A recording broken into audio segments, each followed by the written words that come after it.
Hello everyone, welcome to Barca News. It is December 13th, 2024, and the former president of the Federation has completely debunked the Negreira case. Also, we have an update in regards to Barcelona's away kit for the next season. And finally, Barcelona currently lead the pack when it comes to the signing of Jonathan Tah. We have a lot to discuss, so let's begin.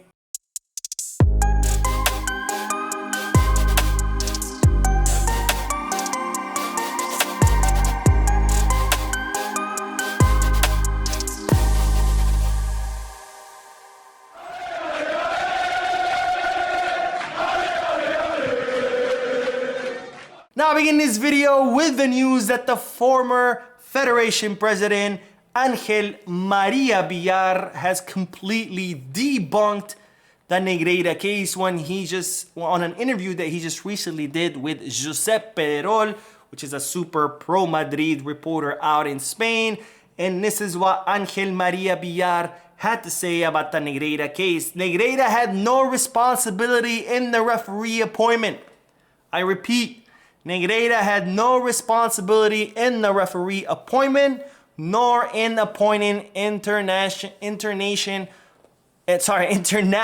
referees, nor in proposing promotions and relegation. Ladies and gentlemen, this is Ángel María Villar, the former Federation president when María Enriquez Negreira was the vice president of the CTA, saying that Negreira had absolutely no power when it came to the promotion and demotion of referees. Now, in case you haven't been following the Negreira case, this is why these statements are very, very important. As you know, Barcelona had hired the former referee, José María Enriquez Negreira, who was at the time the vice president of the Committee of Referees, or the CTA as it's known by its Spanish initials. And they had hired him to be a consultant for the club to produce reports about the referees. Now, this has led to an investigation because there's been accusations that Barcelona were bribing referees through Negreira. In other words, they would give cash to Negreira, who was the vice president of the CTA, and then Negreira would pay referees, and referees would rule in favor of Barcelona. Now, after more than a year of investigation, it's been uncovered there's zero evidence that Barcelona bribed any referees. So instead of closing the case and saying that's it, it's done, there's no evidence, it means it didn't happen. No, the judge in charge of the investigation, Joaquín Aguirre, decided, hey, if we can't prove that Barcelona bribed referees, let's change the theory, let's see if it fits. So what was his new theory? Was that Barcelona influenced matches through the promotion and demotion of referees. So in other words, Barcelona would pay Negreira money. Negreira would go to referees in the first division, tell them, hey, you need to rule in favor of Barcelona. If they did, they stay in first division. If they didn't, they get demoted. Then second division referees, hey, you want to rule in favor of Barcelona? Yes, I do. Okay, you get promoted to first division. That was his new hypothesis. Well, now the Federation president saying that Negreira had zero power on the promotion and demotion of referees. And he's not the first person to say that. Multiple people have already said that, who worked in the CTA, who worked in the Royal Spanish Football Federation at the same time, who said Negreira had absolutely zero power when it came to the promotion and demotion of referees. So that means that this hypothesis that Barcelona influenced matches through the promotion and demotion of refs also falls completely flat on its face. Anyways, more news, ladies and gentlemen, because now we have a new update about Barcelona's away kit for next season. As you know, it's inspired by Kobe Bryant. It's going to be part of the Mamba collection. And Memorabilia 1899 has released this picture, has leaked this picture. Of course, Memorabilia 1899 have been very accurate with their leaks in the past. And they have leaked this update to the design of the away kit for next season, where it's kind of goldish color, with purple, of course, in honor of the Lakers. Then you see the Barcelona crest in black instead of purple, as the previous version had shown. And of course, that Kobe Bryant logo on the right side of the jersey. Now, I actually kind of like it, but I think I preferred the crest when it was purple over black. But of course, as always, I do want to hear you guys' thoughts and opinions. So let me know, do you like this away kit? Yes, no, why not? Let me know in the comment section. And now let's talk about Ferran Torres, because you're not gonna believe who he has equaled. But before that, let me remind you, please hit the like button, subscribe to the channel, drop a comment. All of this helps the channel continue to grow. And if you are looking for any Barcelona jerseys or merchandise, make sure you hit the Goal Kids Kickback or Fanatics. If you are looking to place any sports bets, make sure you hit the bet us. All links are down below in the description. And let's get back to the news, because Ferran Torres, ladies and gentlemen, just scored his 8th goal in the Champions League after scoring that double against Dortmund.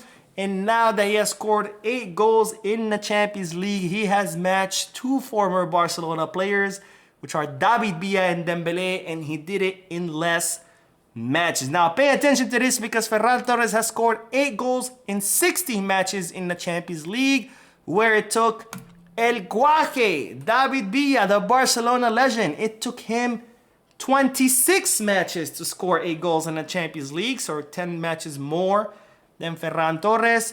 And then finally, the Snake, Dembélé, took him 30 matches to score 8 goals, so almost double what took Ferran Torres to score, which is a pretty interesting statistics for 2 reasons. And the reason is, number one, is look, these numbers are not gonna convince me or you that Ferran Torres is an amazing player that Barcelona should renew until 2080.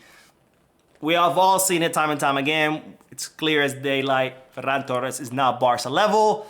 He should not be on the team. But nonetheless, if Flick can find a way to use him the way he's using him now, bringing him off the bench, having him score a goal or 2, hey, I'm all for it. For now, we're stuck with him, so might as well put him to use. The second reason why I bring this statistic up is because this highlights something I've talked about in the past, which is the importance of looking at both the quantitative and the qualitative side of analysis when analyzing a player, because most people only look at numbers. Most people are like, oh, this player is good because he scored this many goals, or this player is bad because he only scored this many goals. And when you only look at the numbers, you're only looking at half of the picture.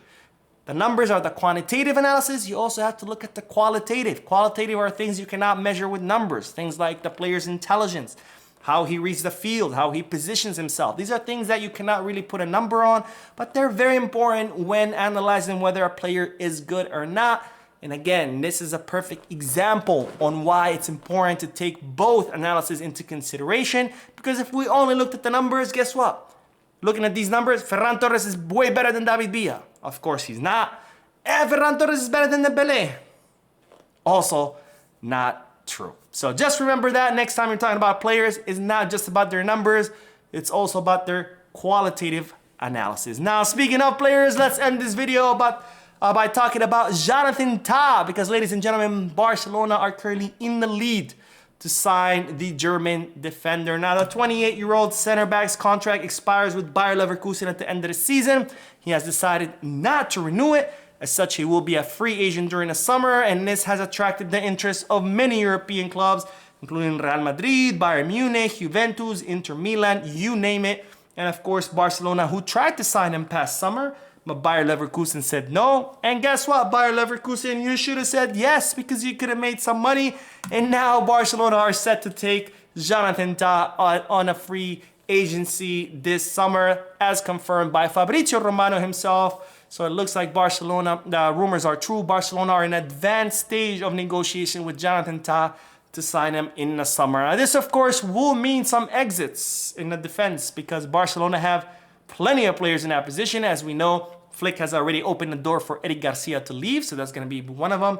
And as we know, also Andreas Christensen, he's looking to leave because he's looking for a primary role, and he has noticed that Barcelona, he will have a secondary one. And of course, I want to hear you guys' opinion. Who do you guys think is going to leave in order to make space for Jonathan Tah? Let me know down below in the comment section. Anyways, that is all the news for this video. I did upload another video a few moments ago, so make sure you check it out. Don't forget to hit the like button, subscribe to the channel, drop a comment, and as always, Visca Barça.